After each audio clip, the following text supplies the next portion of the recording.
As deal flow works to recover from the lack of activity by private equity firms, a new wrinkle is added into the mix.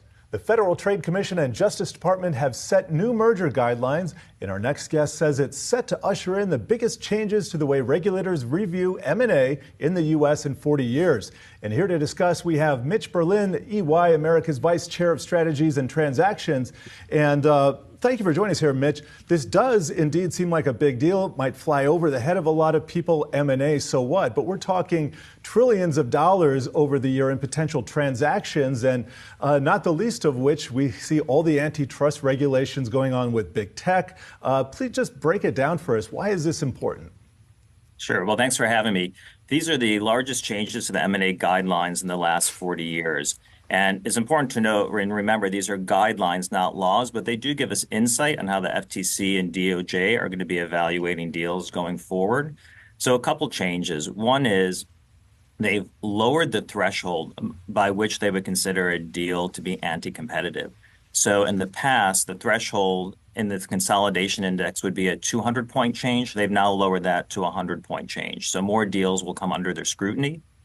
Two is they're looking at roll-ups, and this is going to impact private equity. So small deals that ultimately can be rolled up and become anti-competitive is another area that they're going to be looking at. And so as PEs do roll-up deals, this is something that's clearly going to impact them. They're going to have to prepare to be prepared to discuss the rationale for that deal and that those deals are not anti-competitive with the FTC. And then the other change is really looking at technology companies, specifically companies that have an opportunity to dominate a platform or crush a small competitor coming into the market to keep them from competing against themselves and perhaps limiting R&D and advancements in technology. And the last change is really just around the amount of documentation that can now be required by the FTC and DOJ. And so we're expecting this to increase the deal timeline by about 2 months in terms of not only accumulating that information, but then the FTC's timeline to review that information as well. And so, Mitch, so bottom line, given these guidelines, what's your advice to executives, to CEOs who are looking to get deals done in 2024?